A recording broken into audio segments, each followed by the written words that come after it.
खाटू श्याम की कथा। लाक्षागृह की घटना में प्राण बचाकर वन वन भटकते पांडवों की मुलाकात हिडिंबा नाम की राक्षसी से हुई। वह भीम को पति रूप में प्राप्त करना चाहती थी।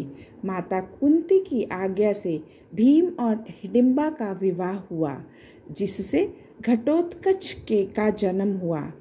घटोत्कच का पुत्र हुआ बार्बरिक, जो अपने पिता से भी शक्तिशाली और मायावी था। बार्बरिक देवी का उपासक था।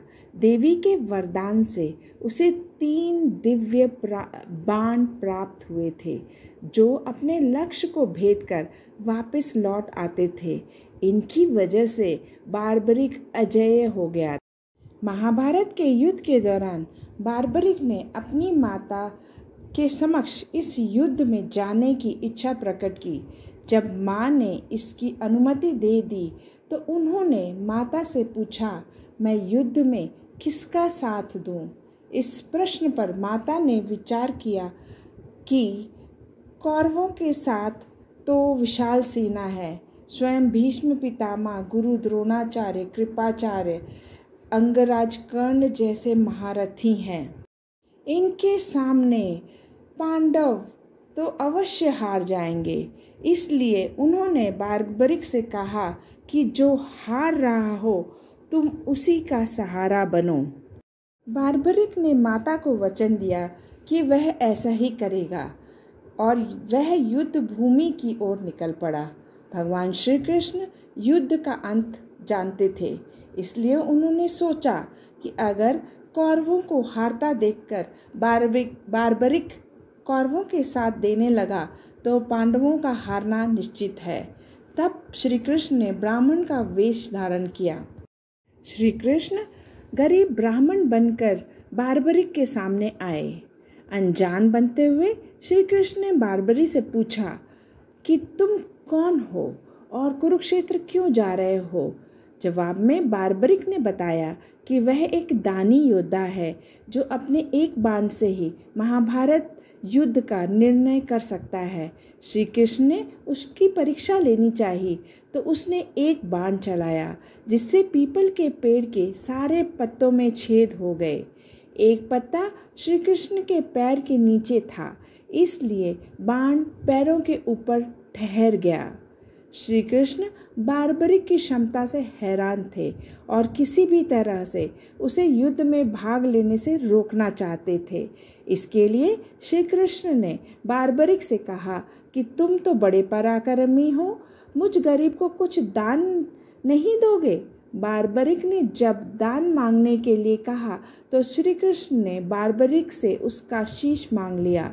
बार्बरिक सोच में पड़ गया कि कोई ब्राह्मण मेरा शीश क्यों मांगेगा। यह सोच उन्होंने ब्राह्मण से उनके असली रूप में दर्शन की इच्छा व्यक्त की। भगवान श्री कृष्ण ने उन्हें अपने विराट रूप के दर्शन दिए।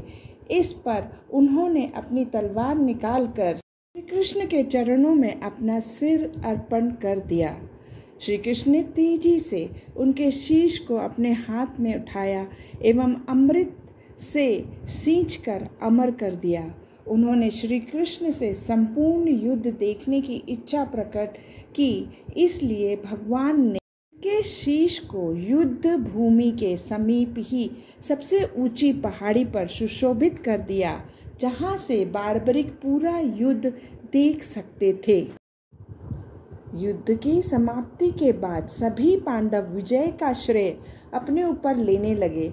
आखिरकार निर्णय के लिए सभी श्री कृष्ण के पास गए तो वह बोले, मैं तो स्वयं व्यस्त था, इसलिए मैं किसी का पराक्रम नहीं देख सका।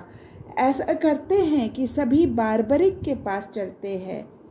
वहाँ पहुँचकर भगवान श्री कृष्ण ने उनसे पांडवों के पराक्रम के बारे में पूछा तो बार्बरिक के शीश ने उत्तर दिया, भगवान, युद्ध में आपका सुदर्शन चक्र चल रहा था और जगदम्बा लहू का पान कर रही थी। मुझे तो ये लोग कहीं नजर नहीं आए। बार्बरिक का उत्तर सुनकर सभी की नजरें नीचे झुक गई। तब श्री कृष्ण ने उनसे प्रसन्न होकर इनका नाम श्याम रख दिया। अपनी कलाएं एवं अपनी शक्तियां प्रदान करते हुए भगवान श्री कृष्ण ने कहा कि बार्बरिक, धरती पर तुमसे बड़ा दानी ना तो कोई हुआ है और ना ही कोई होगा।